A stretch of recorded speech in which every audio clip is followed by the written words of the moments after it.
ನಮ್ಮ ದರೆಯ ಜಿಲ್ಲೆ ತುಮಕೂರಿನಲ್ಲಿ ನಡೆದ ಮೊದಲ ಸಮ್ಮೇಳನಕ್ಕೆ ಅಧ್ಯಕ್ಷರಾಗಿದ್ದವರು ಹಾಸನ ಸೌಮ್ಯಶ್ರೀ. ಉಡುಪಿ ಸಮ್ಮೇಳನಕ್ಕೆ ಶಿವಮೊಗ್ಗ ಮೇಘನಾ ಅಧ್ಯಕ್ಷೆ. ನಮ್ಮ ಜಿಲ್ಲೆಯಲ್ಲಿ ನಡೆಯುತ್ತಿರುವ ಈ 3ನೇ ಸಮ್ಮೇಳನದ ಅಧ್ಯಕ್ಷೆ ರಾಜ್ಯದ ಗಡಿ ಜಿಲ್ಲೆ ಕಾಸರಗೋಡಿನ ಕುಮಾರಿ ಶ್ರದ್ಧಾ ನಾಯರ್ ಪಳ್ಳ. ಮೌನವೇ ಮಾತು ಎಂಬಂತೆ ಕುಳಿತಿರುವ ಶ್ರದ್ಧಾ ಸಭೆಯನ್ನು ಉದ್ದೇಶಿಸಿ ಮಾತನಾಡಬೇಕೆಂದು ಕೋರುತ್ತೇನೆ. ಶ್ರೀ ಗುರುಭ್ಯೋ ನಮಃ.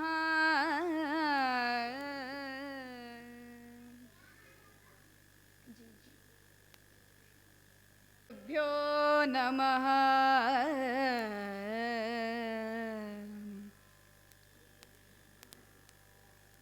ಗುರುಗಳಡೆಗೆರಗುವೆನು ಮನದಲೇ, ಚರಣಧೂಳಿಯ ಶಿರದಿ ಧರಿಸುವೆ, ಕರುಣೆಯಲೆ ಹರಸಮ್ಮ ಶಾರದೆ ನಿನ್ನ ಕುವರಿಯನು. ವರದೆ ನೀ ಬಂದು ಎನ್ನ ಜಿಹ್ವಲಿ ನಿರುತ ನೆಲೆಸುತ ನುಡಿಸು ಮಾತನು, ಕರವ ಪಿಡಿದುದ್ಧರಿಸು, ಕರವ ಪಿಡಿದುದ್ಧರಿಸು, ಕರವ ಪಿಡಿದುದ್ಧರಿಸು, ತರಳೆ ಶ್ರದ್ಧೆ ಬಾಲಕಿಯ, ತರಳೆ ಶ್ರದ್ಧೆ ಬಾಲಕಿಯ. ಬೇಲೂರ ಚೆನ್ನಿಗನ ಪಾದಕಮಲಗಳಿಗೆ ಸಾಷ್ಟಾಂಗ ನಮಸ್ಕರಿಸುತ್ತಾ, ಆತ್ಮೀಯರಾದ ಗಮಕ ಕಲಾಸಕ್ತ ಬಂಧುಗಳೆಲ್ಲರಿಗೂ ಗೌರವಪೂರ್ವಕ ನಮನಗಳನ್ನು ಸಲ್ಲಿಸ್ತಾ ಇದ್ದೇನೆ. ಮಾತ್ರವಲ್ಲದೆ ಅಂತರಂಗದಲ್ಲಿರುವಂತಹ ತಮವನ್ನು ಕಳೆದು ಅಲ್ಲಿ ಸುಜ್ಞಾನ ದೇವಿಗೆಯನ್ನು ಬೆಳಗುವಂತಹ ಪರಮ ಗುರುವಿಗೆ, ಮರೆಯ ಎಲ್ಲ ಚೇತನಗಳಿಗೆ ಸಾಷ್ಟಾಂಗ ಎರಗ್ತಾ ಇದ್ದೇನೆ. ಇಂದಿನ ದಿನ ಸುದಿನ, ನನ್ನ ಪಾಲಿಗಂತೂ ಸುದಿನ ಸೂರ್ಯೋದಯದ ದಿನ. ಅದಕ್ಕಾಗಿ ಪೊಡಮಡುವೆ ನಡಿಗಡಿಗೆ ಪಂಡಿತ ಗಡಣಗೆರಗುತ ತೊದಲಿ ನುಡಿಯುವೆ, ಹಿಡಿದು ಕೈಯಲ್ಲಿ ಗಮಕ ನಾವೆಯ ಚೆಲುವ ಚುಕ್ಕಾಣಿ, ನಿಡಿದು ಶಲ್ಪಕ್ಕೆ ಹೆಸರು ಮಾಡಿದ ಕಡವರದ ಕುಡಿ ಮಧ್ಯ ವಲಯದಿ ಮೃಡಸಕನ ಚೆನ್ನಿಗನ ನಮಿಸುತ್ತ ನುಡಿಯ ತೊಡಗುವೆನು. ಗಮಕ ಕಲೆಯನ್ನು ಉಳಿಸಿ ಬೆಳೆಸಲು ಸಮರದೋಪಾದಿಯಲ್ಲಿ ಯತ್ನಿಸೆ, ಸುಮುಖವಾಗಲು ದೈವ ದೇವರ ಹರಕೆ ದೊರಕುವುದು. ಗಮನವಿರಿಸುತ್ತ ನೋಡಲಿ ಪರಿಸುಮತಿಗೊಲೆಯುತ ಕಲೆಯ ಕಾಣ್ಕೆಗೆ ಮೈ ಮನವತಿ ಇಡುತ್ತ, ಗುಡಿಯ ಗೋಪುರ ಚೆಲುವ ಬೇಲೂರು. ಅಖಿಲ ಕರ್ನಾಟಕ ರಾಜ್ಯ ಮಟ್ಟದ 3ನೇ ಗಮಕ ಕಲಾ ಸಮ್ಮೇಳನದ ನಿಮಿತ್ತ ನಾವೆಲ್ಲರೂ ಈ ಐತಿಹಾಸಿಕ ಶಿಲ್ಪಗಳ ಪುಣ್ಯಕ್ಷೇತ್ರದಲ್ಲಿ ಸೇರಿದ್ದೇವೆ. ಈ ಕ್ಷೇತ್ರವೆಂದರೆ ಸಾಮಾನ್ಯವಲ್ಲ, ಇದು ಕಲೆಯ ಬಲೆಯೂ ಆಗಿದೆ, ಕಲೆಯ ನೆಲೆಯೂ ಆಗಿದೆ. ಮಾತ್ರವಲ್ಲ, ಕಲೆಗಳ ಸೆಲೆ ಇಲ್ಲಿ ಪುಟಿಯುತ್ತಲೇ ಇದೆ. ನಾಟ್ಯಮಯೂರಿಯೂ ಹೊಯ್ಸಳ ಚಕ್ರವರ್ತಿ ವಿಷ್ಣುವರ್ಧನನ ಪಟ್ಟದ ರಾಣಿಯೂ ಆಗಿ ಮೆರೆದಿರುವಂತಹ ಶಾಂತಲಾದೇವಿಯ ಆಡುಂಬುಲವಾಗಿದೆ. ಸುತ್ತಲೂ ವಿವಿಧ ಭಂಗಿಗಳ ಶಿಲಾ ಬಾಲಿಕೆಯರು ಸ್ಥಾಪನೆಗೊಂಡಿರುವ ಬೇಲೂರು ಚೆನ್ನಿಗನ ಈ ದಿವ್ಯ ಸನ್ನಿಧಿಯಲ್ಲಿ, ಕಲೆಗಳ ನೆಲವೀಡಿನಲ್ಲಿ ಇಂದು ಮಕ್ಕಳ ಕಲಾ ಸಮ್ಮೇಳನ ಆಯೋಜಿಸಿರುವುದು ಔಚಿತ್ಯಪೂರ್ಣವಾಗಿದೆ. ಈ ಸಂದರ್ಭದಲ್ಲಿ ಸದಾಕಾಲ ಮಲಯಾಳೀಕರಣದ ಕಪಿಮುಷ್ಟಿಯಲ್ಲಿ ಸಿಲುಕಿ ನಲುಗುತ್ತಿರುವ, ಇನ್ನೇನು ನಮ್ಮ ಅಸ್ತಿತ್ವವನ್ನೇ ಕಳೆದುಕೊಳ್ಳಬೇಕು ಎನ್ನುತ್ತಿರುವಂತಹ ಸಂಕ್ರಮಣ ಕಾಲಘಟ್ಟದಲ್ಲಿ, ಆ ಗಡಿನಾಡಿನಲ್ಲಿ ಕಾಸರಗೋಡಿನಲ್ಲಿ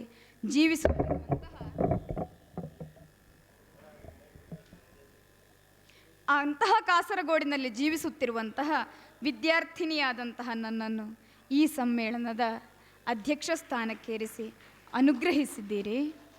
ಕಾಸರಗೋಡಿನ ಕನ್ನಡತಿಯಾದಂತಹ ನನಗೆ ಈ ಅಚ್ಚ ಕನ್ನಡದ ವಿದ್ವತ್ ಸಭೆಯ ಚುಕ್ಕಾಣಿಯನ್ನು ಕೈಗೆತ್ತಿದ್ದೀರಿ. ಅದಕ್ಕಾಗಿ ಎಲ್ಲರಿಗೂ, ಮುಖ್ಯವಾಗಿ ಈ ಸಮ್ಮೇಳನದಲ್ಲಿ ವಿರಾಜಮಾನರಾಗಿರುವಂತಹ ಅಧ್ಯಕ್ಷರಾದ ಕಲಾಶ್ರೀ ಎಂ.ಆರ್. ಸತ್ಯನಾರಾಯಣ ಅವರಿಗೆ ಹಾಗೂ ಕಾರ್ಯದರ್ಶಿಗಳಾದಂತಹ ತೆಕ್ಕೆಕೆರೆ ಸುಬ್ರಹ್ಮಣ್ಯ ಭಟ್ ಅವರಿಗೆ ಅನಂತ ಕೃತಜ್ಞತೆಗಳನ್ನು ಸಲ್ಲಿಸ್ತಾ ಇದ್ದೇನೆ. ಯಾಕೆಂದರೆ ಕೇರಳದಲ್ಲಿ ನಮಗೆ ಇಂಥ ವೇದಿಕೆಗಳು ದುರ್ಲಭ. ಹಾಗಾಗಿ ಇಲ್ಲಿ ನಮಗೆ ಈ ವೇದಿಕೆಯನ್ನು ಒದಗಿಸಿಕೊಟ್ಟದ್ದು ತುಂಬ ಸಂತೋಷ ತಂದಿದೆ. ಹಾಗಾಗಿ ಎಲ್ಲರಿಗೂ ಕೃತಜ್ಞತೆಗಳು ಮೊದಲಾಗಿ. ಕಾವ್ಯಂ ಯಶಸ್ಸೆ ಅರ್ಥಕೃತೆ ವ್ಯವಹಾರವಿದೆ ಶಿವೇಶ ರಕ್ಷತೆಯೇ ಸದ್ಯ ಪರನಿವೃತ್ತಯೇ ಕಾಂತ ಸಂಹಿತತೆಯೋಪದೇಶಯುಜೆ. ಯಶಸ್ಸಿಗಾಗಿ, ಧನಾರ್ಜನೆಗಾಗಿ, ವ್ಯವಹಾರವನ್ನು ತಿಳಿಯುವುದಕ್ಕಾಗಿ, ಅಮಂಗಲವನ್ನು ನಿವಾರಿಸುವುದಕ್ಕಾಗಿ, ಸಕಲರು ಸನ್ಮಾರ್ಗದಲ್ಲಿ ಮುನ್ನಡೆಯುವಂತಾಗಲು ಕಾಂತಾ ಸಂಹಿತೆಯಂತೆಯೇ ಕಾವ್ಯವು ಅತ್ಯುತ್ತಮ ಮಾರ್ಗ ಎಂಬುದರಲ್ಲಿ ಅನುಮಾನವಿಲ್ಲ. ಇಂತಹ ಮಹತ್ ಕಾವ್ಯಗಳಲ್ಲಿ ಶ್ರೀಮದ್ ರಾಮಾಯಣಕ್ಕೆ ವಿಶಿಷ್ಟವೂ ವಿಶೇಷವೂ ಆದಂತಹ ಸ್ಥಾನವಿದೆ. ಇದನ್ನು ರಚಿಸಿದ ವಾಲ್ಮೀಕಿ ಮಹರ್ಷಿಗಳು ಆದಿ ಕವಿಗಳೆನಿಸಿಕೊಂಡರು. ಮಾತ್ರವಲ್ಲದೆ ಇದನ್ನು ಸುಶ್ರಾವ್ಯವಾಗಿ ಪಾರಾಯಣ ಮಾಡುವುದಕ್ಕೆ ತನ್ನ ಪ್ರಿಯ ಶಿಷ್ಯರಾದ ಕುಶಲವರಿಗೆ ಸೂಕ್ತ ಮಾರ್ಗದರ್ಶನವನ್ನಿತ್ತು ಹರಸಿದರು. ತನ್ಮೂಲಕ ಆ ಪುಟ್ಟ ಮಕ್ಕಳು ಪುರಾಣ ವಾಚನ ಕಲೆ ಅಥವಾ ಗಮಕ ಕಲೆಗೂ ಮೂಲ ಪುರುಷರೆನ್ನಿಸಿಕೊಳ್ಳುವುದಕ್ಕೆ ತಾವು ಕಾರಣರಾದರು. ಅಲ್ಲದೆ ವಾಲ್ಮೀಕಿ ಮಹರ್ಷಿಗಳು ಈ ಮೂಲಕ ಈ ಕಲೆಗೆ ಮೂಲ ಪುರುಷರೆನಿಸಿಕೊಂಡರು. ಸಾಕ್ಷಾತ್ ಶ್ರೀರಾಮಚಂದ್ರನೇ ತಲೆದೂಗುವಂತೆ ಸುಶ್ರಾವ್ಯವಾಗಿ ವಾಚಿಸಿದ ಆ ಕುಶಲವರು ಈ ಜಗದ ಆದಿಗಮಕಿಗಳೆನಿಸಿಕೊಂಡರು. ಆದ ಕಾರಣ ಇದರಲ್ಲಿ ವಿಶೇಷವೇನಿಲ್ಲ. ಈ ಕುರಿತಾದ ಕೆಲವು ವಿವರಗಳನ್ನು, ಅಂದರೆ ವಾಲ್ಮೀಕಿಯ ಕುರಿತಾದ ಕೆಲವು ವಿವರಗಳನ್ನು ನಾನು ರಚಿಸಿರುವಂತಹ ಪುಟ್ಟ ಕಾವ್ಯವಾದ ವಾಲ್ಮೀಕಿ ಚರಿತೆಯಲ್ಲಿ ಬಿತ್ತರಿಸಿದ್ದೇನೆ. ಅದನ್ನು ಆಸಕ್ತರು ಪ್ರೋತ್ಸಾಹಕ್ಕಾಗಿ ಓದಿ ಸ್ವೀಕರಿಸಿಕೊಳ್ಳಬೇಕೆಂಬುದಾಗಿ ವಿನಂತಿಸ್ತಾ ಇದ್ದೇನೆ. ಆಸಕ್ತರು ಪರಿಷತ್ತಿನಿಂದ ಅದನ್ನು ಕೊಂಡುಕೊಳ್ಳಬಹುದು. ಇರಲಿ, ಗಮಕಕ್ಕೆ ವೇದವೇ ಮೂಲ. ಅದು ಕೇವಲ ದೃಗ್ಗೋಚರವಲ್ಲ, ಅನುಭವಕ್ಕೆ ವೇದ್ಯ ಅಥವಾ ಧ್ಯಾನಕ್ಕೆ ಗೋಚರ. ಗಮಕವನ್ನು ಸಂಗೀತದಿಂದ ಬೇರ್ಪಡಿಸುವುದಕ್ಕೆ ಸಾಧ್ಯವಿಲ್ಲ, ಹಾಗೆ ಪ್ರಕೃತಿಯಿಂದಲೂ ಬೇರ್ಪಡಿಸುವುದಕ್ಕೆ ಸಾಧ್ಯವಿಲ್ಲ. ಹರಿಯುವ ನದಿಯಲ್ಲಿ, ಬೀಸುವ ಗಾಳಿಯಲ್ಲಿ, ಹಕ್ಕಿಗಳ ಕಲರವದಲ್ಲಿ ರಸಿಕನೊಬ್ಬನಿಗೆ ಗಮಕವನ್ನು ಆಸ್ವಾದಿಸುವುದಕ್ಕೆ ಸಾಧ್ಯ. ಪ್ರಾಣಿ ಪಕ್ಷಿಗಳ ಕೂಜನದಲ್ಲಿ ನಾದ ಮಾಧುರ್ಯದ ಸವಿಯನ್ನು ಆಸ್ವಾದಿಸುವುದಕ್ಕೆ ಸಾಧ್ಯ.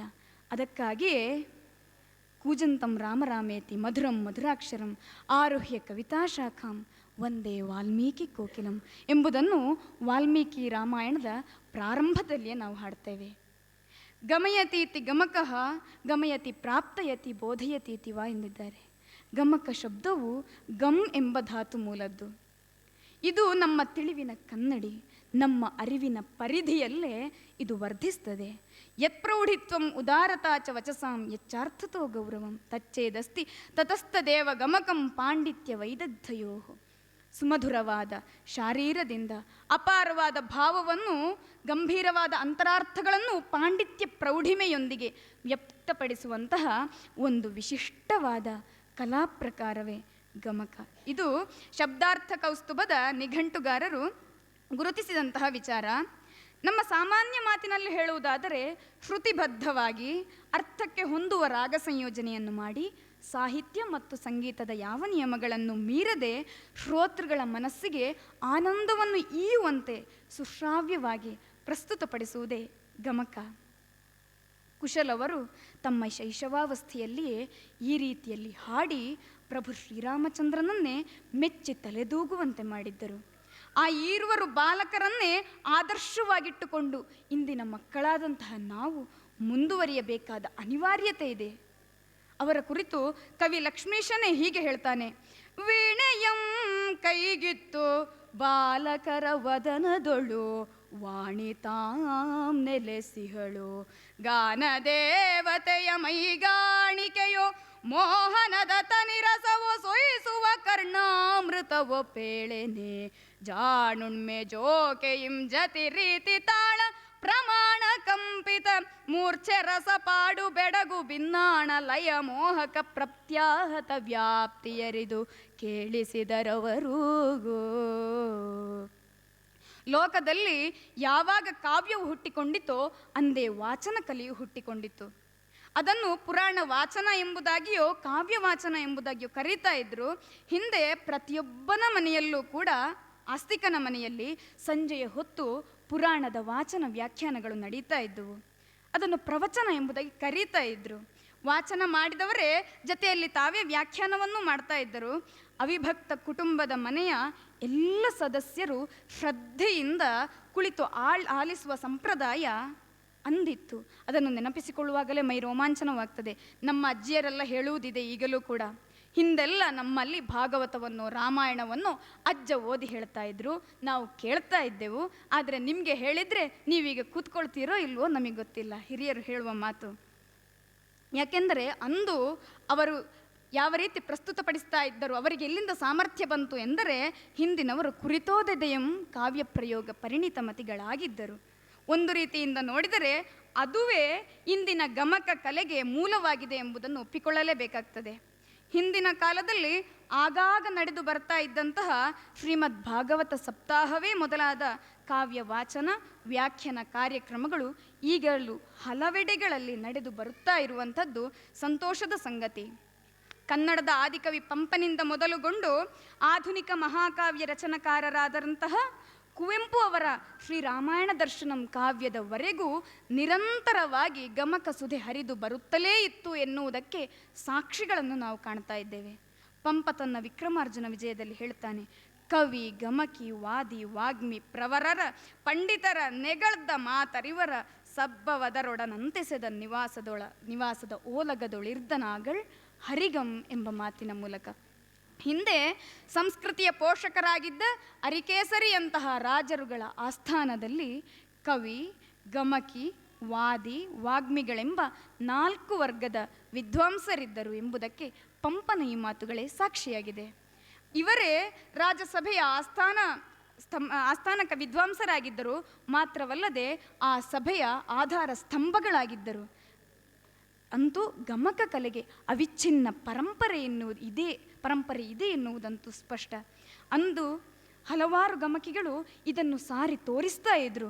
ಪೊನ್ನನ ಶಾಂತಿ ಪುರಾಣವನ್ನು ನೋಡಿದರೆ ಅಲ್ಲಿ ಹೀಗಿದೆ, ಇದಿರ್ಗೆ ಬರೆ ಪೊನ್ನಿಗಂ ಕಿಡಿ ಸದಿರಂ ಕವಿ ಗಮಕಿ ವಾದಿ ವಾಗ್ಮಿಗಳ ಕವಿತ್ವದ ಗಮಕಿತ್ವದ ವಾದಿತ್ವದ ವಾಗ್ಮಿತ್ವದ ಒಡರ್ಪುಮಂ ದರ್ಪಮುಮಂ. ಗಮಕದ ಔನ್ನತ್ಯವನ್ನು ಮಹತ್ವವನ್ನು ಸಾರುವುದಕ್ಕೆ ಇದು ಇನ್ನೊಂದು ಸಾಕ್ಷಿ. ಇವರೆಲ್ಲರೂ ಕಾವ್ಯಗಳನ್ನು ಮುಂದಿನ ತಲೆಮಾರುಗಳಿಗೆ ರವಾನಿಸುವಲ್ಲಿ ಮಹತ್ತರ ಪಾತ್ರಗಳನ್ನು ವಹಿಸ್ತಾರೆ.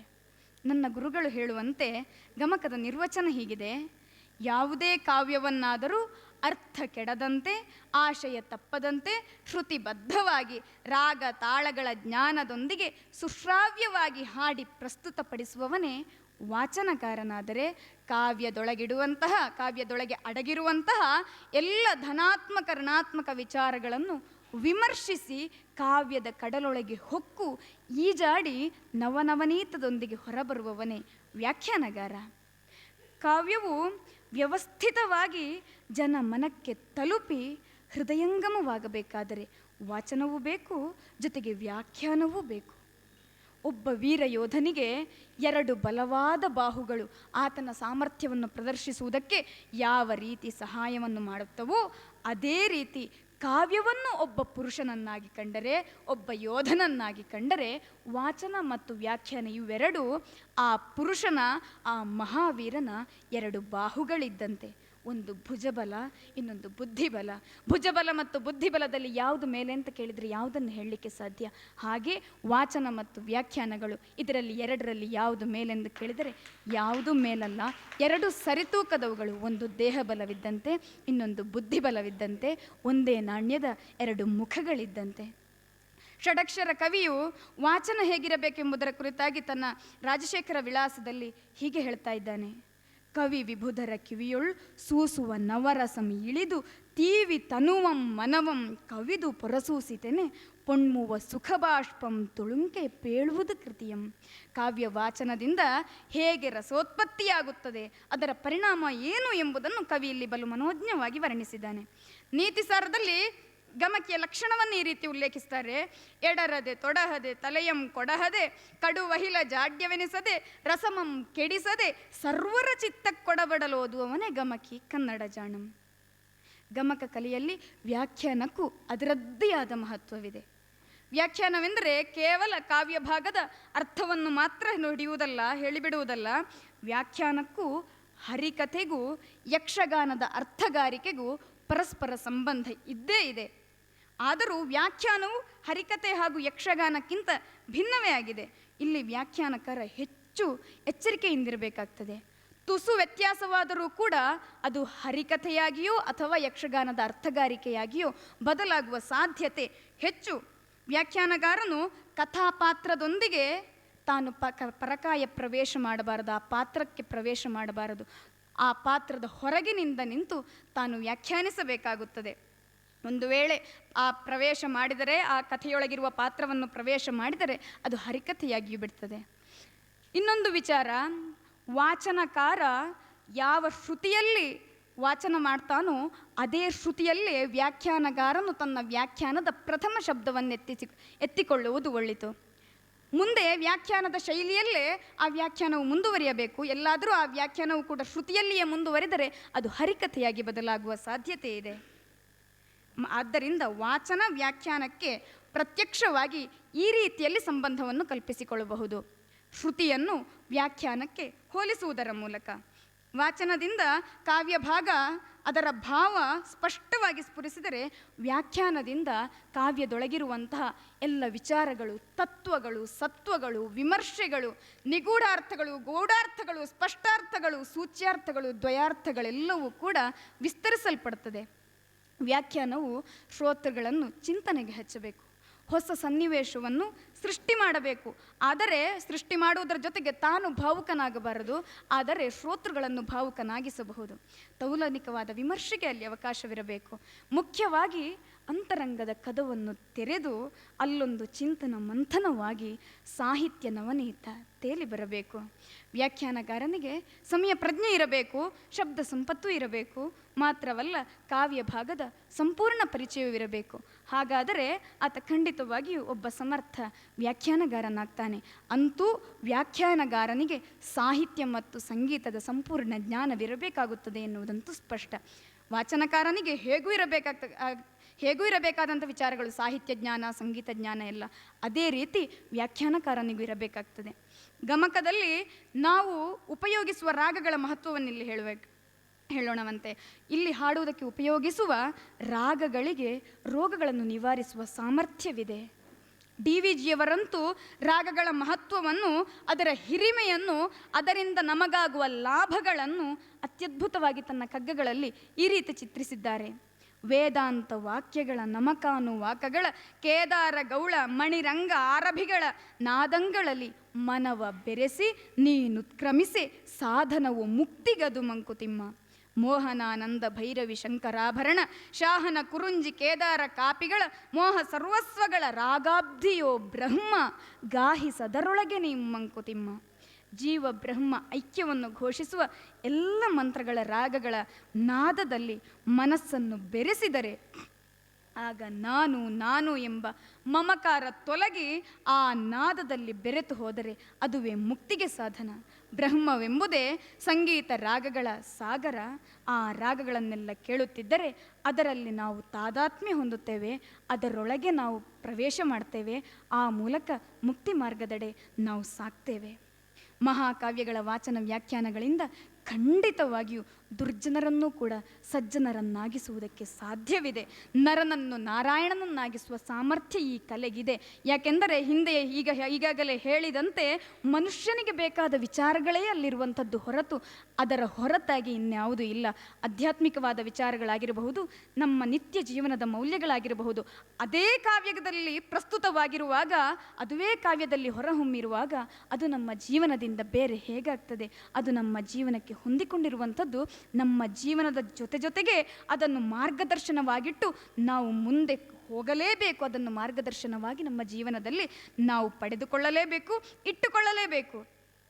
ಇಂದು ವಿಶ್ವವಿದ್ಯಾಲಯಗಳು ಇತರ ವಿಷಯಗಳಂತೆ ಗಮಕ ಕಲೆಯನ್ನು ಕೂಡ ಒಂದು ಕಲಿಕೆಯ ಶಾಸ್ತ್ರವಾಗಿ ವ್ಯವಸ್ಥೆಗೊಳಿಸಿ ಅದರಲ್ಲೂ ಪದವಿಯನ್ನು ನೀಡುವ ಮಹತ್ ಕಾರ್ಯವನ್ನು ಮಾಡಿದರೆ ಅದೊಂದು ಅತ್ಯುತ್ತಮ ಅಧ್ಯಯನ ವಿಷಯವಾಗಿ ನೆಲೆ ನಿಲ್ತದೆ. ಗಮಕಾಭ್ಯಾಸ ಮಾಡುವ ವಿದ್ಯಾರ್ಥಿಗಳಿಗೆ ಸರಕಾರ ಅಥವಾ ಇತರ ಸಂಘ ಸಂಸ್ಥೆಗಳು ವಿದ್ಯಾರ್ಥಿ ವೇತನವನ್ನು ನೀಡುವುದರ ಮೂಲಕ ಪ್ರೋತ್ಸಾಹಿಸುವಂತಾದರೆ ಆಸಕ್ತಿಯಿಂದ ಕಲಿಯಲು ಮುಂದೆ ಬರುವವರ ಸಂಖ್ಯೆ ಖಂಡಿತವಾಗಿಯೂ ಅಧಿಕವಾಗ್ತದೆ. ಇದರಲ್ಲಿ ಸಂದೇಹವಿಲ್ಲ. ಯಾಕೆಂದರೆ ಇದು ಕಲೆಯ ಮಹತ್ವ, ಇದು ಸಾಹಿತ್ಯದ ಮಹತ್ವ, ಇದು ಕನ್ನಡ ಕಾವ್ಯಗಳ ಮಹತ್ವ. ಅದು ಖಂಡಿತವಾಗಿಯೂ ತನ್ನ ಈ ಎಲ್ಲ ಮನುಷ್ಯರನ್ನು ಸೆಳೆದುಕೊಳ್ತದೆ. ಖಂಡಿತವಾಗಿಯೂ ಉದಾಹರಣೆಗೆ ನಾನು ಗಮಕ ಕ್ಷೇತ್ರಕ್ಕೆ ಪ್ರವೇಶಿಸಿದ್ದೆ. ಹಾಗೆ ಕೇರಳದಲ್ಲಿ ಯುವಜನೋತ್ಸವ ಎಂಬ ಒಂದು ಕಾರ್ಯಕ್ರಮವಿದೆ. ಅದರಲ್ಲಿ ಕನ್ನಡ ಕಂಠಪಾಠ ಎಂಬ ಹೆಸರಿನಲ್ಲಿ ಒಂದು ಸ್ಪರ್ಧೆ ನಡೀತಾ ಇರ್ತದೆ. ಅದರಲ್ಲಿ ಅವರು ಮುಖ್ಯವಾಗಿ ಪ್ರಾಧಾನ್ಯತೆ ಕೊಡುವಂಥದ್ದು ಕನ್ನಡ ಕಾವ್ಯಗಳಿಗೆ. ಆಗ ನಾನು ಕೇವಲ ಕನ್ನಡ ಕಾವ್ಯವನ್ನು ಓದುವ ದೃಷ್ಟಿಯಿಂದ, ಸ್ಪರ್ಧೆಯ ದೃಷ್ಟಿಯಿಂದ ಅತ್ತ ಕಡೆ ಪ್ರವೇಶಿಸಿದೆ.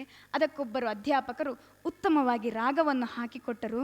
ಆ ಮೂಲಕ ಕಾವ್ಯ ವಾಚನ ಈ ರೀತಿಯಲ್ಲಿ ಮಾಡಬಹುದೆಂಬ ಅರಿವು ನನಗೆ ಬಂತು. ಮುಂದೆ ಕಾವ್ಯ ವಾಚನವನ್ನೇ ಮಾಡ್ತಾ ಹೋದೆ ಹೊರತು ಅದಕ್ಕೆ ಗಮಕ ಎನ್ನುವ ಶಬ್ದ ಇತ್ತೆಂಬುದು ಅದುವರೆಗೆ ತಿಳಿದಿರಲಿಲ್ಲ. ಮತ್ತೆ ಮುಂದೆ ಬಂದಾಗ ಗಮಕ ಪರಿಷತ್ತಿನ ಪರಿಚಯವಾಯಿತು. 9ನೇ ಗಮಕ ಸಮ್ಮೇಳನದಲ್ಲಿ ಅಧ್ಯಕ್ಷ ಸ್ಥಾನವನ್ನು ವಹಿಸಿಕೊಟ್ಟರು. ಆ ಮೂಲಕ ಸ್ಫೂರ್ತಿ ಪಡೆದು ಗಮಕ ಕ್ಷೇತ್ರಕ್ಕೆ ಸ್ಪಷ್ಟವಾಗಿ ಕಾಲಿರಿಸಿದೆ. ಅದರವರೆಗೆ ಗಮಕ ಕ್ಷೇತ್ರಕ್ಕೂ ನನಗೂ ಪರಿಚಯವಿರಲಿಲ್ಲ. ಅಂದರೆ ನಾನು ಹೇಳುವಂಥದ್ದು, ಕಾವ್ಯವನ್ನು ಯಾವಾಗ ಒಂದು ವಿದ್ಯಾರ್ಥಿಗೆ ತಲುಪಿಸುವ ಕೆಲಸವಾಗ್ತದೋ ಅಂದಿನಿಂದ ಆ ವಿದ್ಯಾರ್ಥಿ ತನ್ನಿಂದ ತಾನೇ ಕಾವ್ಯದೆಡೆಗೆ ಬರ್ತಾನೆ, ತನ್ನಿಂದ ತಾನೇ ಗಮಕ ಕ್ಷೇತ್ರದೆಡೆಗೆ ಕಾಲಿರಿಸುತ್ತಾನೆ ಎನ್ನುವುದಂತೂ ಸ್ಪಷ್ಟ. ಇದು ಅನುಭವ. ಗಮಕ ಅಂತ ಯಾರೋ ಹೇಳಿ ಮುಂದೆ ಬರುವುದಕ್ಕಿಂತ ಮೊದಲು ಪ್ರೇರಣೆಯನ್ನು ನೀಡಿದ್ದು ಕಾವ್ಯಗಳು. ಆ ಮೂಲಕ ಗಮಕ ಪರಿಷತ್ತಿನಿಂದ ದೊರಕಿದ ಸ್ಫೂರ್ತಿ, ಅದರ ಜೊತೆಗೆ ನನಗೆ ನಿತ್ಯವೂ ಪ್ರೋತ್ಸಾಹವನ್ನು ನೀಡುತ್ತಿರುವಂತಹ ವಿ ಕುಳಮರ್ವ ಸರ್ ಅವರು, ಹಾಗೂ ಅಲ್ಲಿ ವಾಚನಕ್ಕೆ ನನಗೆ ಪ್ರೋತ್ಸಾಹ ನೀಡುತ್ತಿರುವಂತಹ ಶೇಖರ್ ಶೆಟ್ಟಿ ಬದಿಯಾರ್ ಎನ್ನುವಂತಹ ಅಧ್ಯಾಪಕರು. ಅಂದರೆ ಗಮಕ ವಿದ್ಯಾರ್ಥಿಗಳ ಹತ್ತಿರ ಒಮ್ಮೆ ವಿದ್ಯಾರ್ಥಿಗಳ ಕಿವಿಗೆ ಮುಟ್ಟಿಸಿದರೆ ಸಾಕು, ಮುಂದೆ ತನ್ನಿಂದ ತಾನೇ ಗಮಕ ಮಾತೆ ಆ ವಿದ್ಯಾರ್ಥಿಗಳನ್ನು ತನ್ನತ್ತ ಸೆಳೆದುಕೊಂಡೇ ಕೊಳ್ಳುತ್ತಾಳೆ. ಇದರಲ್ಲಿ ವ್ಯತ್ಯಾಸ ಇಲ್ಲ. ಹಾಗಾಗಿ ಶಾಲಾ ಕಾಲೇಜುಗಳಲ್ಲಿ, ವಿದ್ಯಾಲಯಗಳಲ್ಲಿ ಗಮಕ ವಾಚನ ವ್ಯಾಖ್ಯಾನ ನಡೆಯಬೇಕು. ಮನೆ ಅಭಿಯಾನವೂ ಆಗಬೇಕು. ಗಮಕ ತರಬೇತಿ ಕಾರ್ಯಾಗಾರಗಳನ್ನು, ಪ್ರಾತ್ಯಕ್ಷಿಕೆಗಳನ್ನು ಅಲ್ಲಲ್ಲಿ ವ್ಯವಸ್ಥೆಗೊಳಿಸಬೇಕು. ಇಂತಹ ಕಾರ್ಯಗಳ ಮೂಲಕ ಗಮಕ ಕಲೆ ಜಗದಗಲ ಹಬ್ಬಿಸುವ ಪ್ರಯತ್ನವನ್ನು ಮಾಡಿದರೆ ಖಂಡಿತವಾಗಿಯೂ ಕಲೆ ಮುಂದೆ ಶ್ರೀಮಂತವಾಗ್ತದೆ. ಭವಿಷ್ಯದಲ್ಲಿ ಉತ್ತಮ ಅಭಿವೃದ್ಧಿಯನ್ನು ಈ ಗಮಕ ಕಲೆ ಕಾಣುತ್ತದೆ. ಮಾತ್ರವಲ್ಲ, ಈ ಮೂಲಕ ಭಾರತ ಮುಂದೆ ಭವಿಷ್ಯದಲ್ಲಿ ಜಗದ್ಗುರುವಾಗಿ ಮೆರೆಯುತ್ತದೆ. ಇದು ಖಂಡಿತ ಸಾಧ್ಯವೆನ್ನುವುದಕ್ಕೆ ಈ ಸಮ್ಮೇಳನಗಳೇ ಸಾಕ್ಷಿ. ಕೇರಳದಲ್ಲಿ ವಾಚನಂ, ಮಹಾರಾಷ್ಟ್ರದಲ್ಲಿ ಪೋವಾಡ, ಉತ್ತರ ಪ್ರದೇಶದಲ್ಲಿ ವಾಚನ್ ಎಂಬ ಹೆಸರಿನಿಂದ ಗಮಕ ಕಲೆ ನೆಲೆಯೂರಿದೆ. ಆದರೆ ಕನ್ನಡ ನಾಡಿನಲ್ಲಿ ಗಮಕ ಕಲೆಯ ವೈಶಿಷ್ಟ್ಯವೇ ಬೇರೆ. ಕರ್ನಾಟಕ ಗಮಕ ಕಲಾ ಪರಿಷತ್ತಿನಿಂದ ಇಂದು ಚಿನ್ನದ ಕೇದಗೆಗೆ ಪರಿಮಳ ಬಂದ ಹಾಗಾಗಿದೆ. ಈ ನಿಟ್ಟಿನಲ್ಲಿ ಇಂದು ಇಲ್ಲಿ ಹಮ್ಮಿಕೊಂಡ ಮಕ್ಕಳ ಗಮಕ ಸಮ್ಮೇಳನವು ಔಚಿತ್ಯಪೂರ್ಣ. ಯಾಕೆಂದರೆ ಕಲೆಯ ಬಲೆಯಲ್ಲಿ ಕಲೆಯ ಅಭಿವೃದ್ಧಿಗಾಗಿ ಕಲೆಯ ಸಮ್ಮೇಳನವೊಂದಿಲ್ಲಿ ನಡೆಯುತ್ತಾ ಇದೆ. ಗಮಕ ಪರಿಷತ್ತು ಹಲವಾರು ಕಾರ್ಯಾಗಾರಗಳನ್ನು, ಶಿಬಿರಗಳನ್ನು ಕಾಸರಗೋಡಿನಲ್ಲಿ ಮತ್ತು ಎಲ್ಲ ಹೊರನಾಡಿನಲ್ಲೂ ಈಗಾಗಲೇ ನಡೆಸುತ್ತಾ ಬಂದಿದೆ, ನಡೆಸುತ್ತಲೂ ಇದೆ, ಇನ್ನು ಮುಂದೆ ನಡೆಸುವುದಕ್ಕೂ ಇದೆ. ಅಲ್ಲದೆ ಕಾಸರಗೋಡಿನ ಗಮಕ ಘಟಕವು ಪ್ರತಿ ವರ್ಷವೂ ಕುಶಲವರ ಜನ್ಮ ಮಾಸಾಚರಣೆಯನ್ನು ಗಮಕ ಶ್ರಾವಣ ಎಂಬ ಹೆಸರಿನಿಂದ ಆಚರಿಸಿಕೊಂಡು ಬರ್ತಾ ಇದೆ. ಇಂತಹ ಕಾರ್ಯಕ್ರಮಗಳ ಪ್ರಭಾವದಿಂದ ಇದೀಗ ಹಳಗನ್ನಡ, ನಡುಗನ್ನಡ ಛಂದಸ್ಸುಗಳಲ್ಲಿಯೂ ವಿದ್ಯಾರ್ಥಿಗಳು ಕಾವ್ಯ ರಚನೆಗೆ ತೊಡಗ್ತಾ ಇದ್ದಾರೆ ಎಂದರೆ ಅದು ನಿಜವಾಗಿಯೂ ಹೆಮ್ಮೆಯ ವಿಚಾರ. ಕಾಸರಗೋಡಿನಲ್ಲಿ ತುಳು ಹಾಗೂ ಮಲಯಾಳ ಸಾಹಿತ್ಯವನ್ನು ವಾಚನಕ್ಕೆ ಅಳವಡಿಸಿ ಕನ್ನಡದ ಕೇವಲ ಕನ್ನಡ ಎನ್ನುವಂತಹ ಸೀಮೆಯನ್ನು ಮೀರಿದೆ. ಅಂತೂ ಗಮಕ ಕ್ಷೇತ್ರದ ಪರವಾಗಿರುವ ನಮ್ಮೆಲ್ಲ ಕಾರ್ಯಗಳು ಕೂಡ ಒಂದೇ ರೀತಿಯಲ್ಲಿ ಅಭಿವೃದ್ಧಿಯ ಪಥದತ್ತ ಮುಂದೆ ಸಾಗಬೇಕು. ಹಾಗಾದರೆ ಮಾತ್ರ ಗಮಕಕ್ಕೆ ಅಭಿವೃದ್ಧಿ ಸಾಧ್ಯ. ಇನ್ನು ಆಗಾಗಲೇ ಹೇಳಿದ ಹಾಗೆ ಪಾಠಪುಸ್ತಕಗಳಲ್ಲಿ ಕನ್ನಡ ವಿಚಾರಗಳನ್ನು ಸೇರಿಸಬೇಕು ಎನ್ನುವ ವಿಚಾರ ನಿಜವಾಗಿಯೂ ಸ್ಪಷ್ಟ. ಇಂದಿನ ವಿದ್ಯಾರ್ಥಿಗಳಿಗೆ ತಿಳಿದಿದೆ ನಮ್ಮ ಕನ್ನಡ ಪಾಠಪುಸ್ತಕಗಳಲ್ಲಿ ಎಷ್ಟರ ಮಟ್ಟಿನಲ್ಲಿ ಕಾವ್ಯಗಳು ಒಳಗೊಂಡಿವೆ ಎಂಬುದಾಗಿ.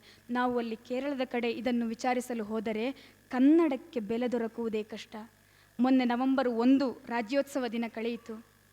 ಕನ್ನಡಿಗರಿಗೆ ಕರ್ನಾಟಕದಲ್ಲಿ ಕರ್ನಾಟಕ ರಾಜ್ಯೋತ್ಸವವಾಯಿತು, ಕೇರಳದಲ್ಲಿ ಮಲಯಾಳಿಗಳಿಗೆ ಕೇರಳ ರಾಜ್ಯೋತ್ಸವವಾಯಿತು. ಮಲಯಾಳ ರಾಜ್ಯದಲ್ಲಿದ್ದು ಕನ್ನಡಿಗರಾಗಿದ್ದುಕೊಂಡಿರುವ ಕಾಸರಗೋಡು ಯಾವ ರಾಜ್ಯೋತ್ಸವವನ್ನು ಆಚರಿಸಲಿ? ಕನ್ನಡ ರಾಜ್ಯೋತ್ಸವವನ್ನು ಆಚರಿಸಬೇಕೇ? ಮಲಯಾಳಿಗಳು ಬಿಡೋದಿಲ್ಲ. ಮಲಯಾಳ ರಾಜ್ಯೋತ್ಸವವನ್ನು ಆಚರಿಸಬೇಕೆ ಅಂತ ಕನ್ನಡ ಮಾತೆಯನ್ನು ಬಿಟ್ಟು ಹೇಗೆ ಹೋಗಲಿ? ಈ ವಿಚಾರವಾಗಿ ಕನ್ನಡಕ್ಕೆ ಬೆಲೆ ನೀಡಬೇಕು, ನಮ್ಮ ಕಾಲೇಜಿನಲ್ಲಿ ಕನ್ನಡ ಪರ ಚಟುವಟಿಕೆಗಳನ್ನು ನಡೆಯಬೇಕು ಎನ್ನುವ ಉದ್ದೇಶದಿಂದ ಕಾಸರಗೋಡು ಸರ್ಕಾರಿ ಕಾಲೇಜಿನಲ್ಲಿ ಸಮಸ್ತ ಕನ್ನಡ ವಿಭಾಗದ ವಿದ್ಯಾರ್ಥಿಗಳು ಧರಣಿ ನಡೆಸಿದರು. 10 ಗಂಟೆಯಿಂದ 12 ಗಂಟೆಯವರೆಗೆ ಉಚ್ಚಕಂಠದಿಂದ ಕನ್ನಡಕ್ಕಾಗಿ ಜಯಘೋಷ ಮಾಡಿದರು. ಯಾಕೆ? ಕನ್ನಡಕ್ಕೆ ಸ್ಥಾನ ನೀಡದಿದ್ದರೆ ಇಂದಿನ ದಿನ ಕಾಲೇಜಿನಲ್ಲಿ ತರಗತಿ ಬೇಡ ಎನ್ನುವ ವಿಚಾರ. ಎಷ್ಟು ಗಟ್ಟಿಯಾಗಿ ಉಚ್ಚಕಂಠದಿಂದ ವಿದ್ಯಾರ್ಥಿಗಳು ಬೊಬ್ಬೆ ಹರಿದರು. ಮಲಯಾಳಿ ಪ್ರಾಂಶುಪಾಲರು ಅದಕ್ಕೆ ಬೆಲೆ ನೀಡಲಿಲ್ಲ. ಒಬ್ಬಳು ವಿದ್ಯಾರ್ಥಿ ನಿಶ್ಶಕ್ತಿಯಾಗಿ ತಲೆ ತಿರುಗಿ ಬಿದ್ದುಕೊಂಡಳು ಆ ಸಂದರ್ಭದಲ್ಲಿ.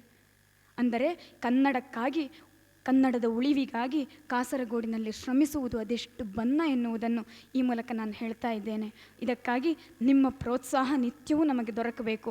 ನಾನು ಈ ರೀತಿ ಇಲ್ಲಿ ಹೇಳಿದೆ ಅಂತಾದರೆ ಅಲ್ಲಿ ಹೋಗಿ ಕೇರಳದ ಪತ್ರಿಕೆಗಳಲ್ಲಿ ಅದು ಬಂದರೆ ಮರುದಿನ ಎಲ್ಲ ಮಲಯಾಳಿಗಳ ಫೋನಿನ ಮೂಲಕ ಕರೆ ಬರ್ತದೆ ಇಲ್ಲಿಗೆ, ನೀನು ಕರ್ನಾಟಕದಲ್ಲಿ ಹೋಗಿ ಹಾಗೆ ಹೇಳಿದ್ಯಾ? ಇದು ನಡೆದ ವಿಚಾರ. ಹಿಂದೊಮ್ಮೆ ಈ ರೀತಿ ಸಮ್ಮೇಳನದಲ್ಲಿ ಹೇಳಿದಾಗ ಆದ ವಿಚಾರ. ಅಂದರೆ ಅಲ್ಲಿ ಕನ್ನಡವನ್ನು ಮುಷ್ಟಿಯಲ್ಲಿ, ನಮ್ಮ ಕನ್ನಡ ಮಾತೆಯನ್ನು ಆರಾಧಿಸುವುದಕ್ಕೆ, ಕನ್ನಡ ಕಾವ್ಯವನ್ನು ಬೆಳೆಸುವುದಕ್ಕೆ ಅಷ್ಟು ಕಷ್ಟವಾಗ್ತಾ ಇದೆ.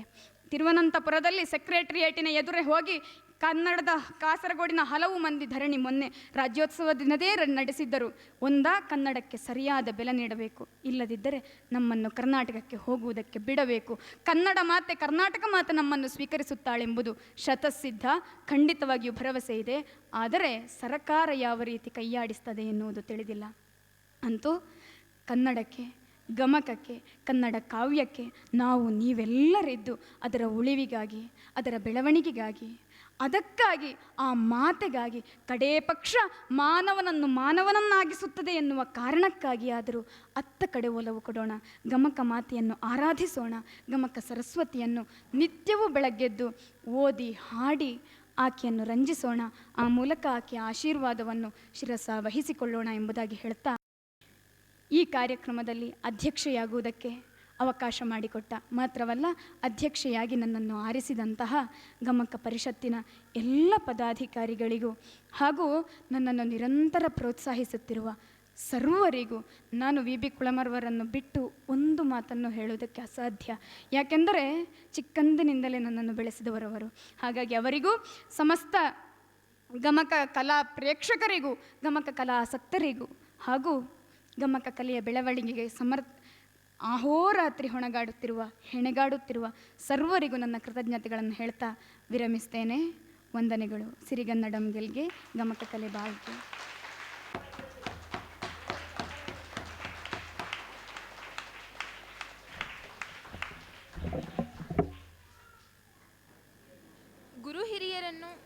ಗುರು ಹಿರಿಯರನ್ನು ಶ್ರದ್ಧೆಯಿಂದ ಸ್ಮರಿಸಿ ವಾಲ್ಮೀಕಿಯಿಂದ ಆರಂಭಗೊಂಡು ಡಿ.ವಿ.ಜಿಯವರೆಗೆ ಕವಿಶ್ರೇಷ್ಠರನ್ನು ನೆನಪಿಸಿಕೊಂಡು ಗಮಕಸುದೆ ನಿರಂತರ ಹರಿಯುತ್ತದೆ.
ಚಂದ್ರಯೋಗೀಂದ್ರ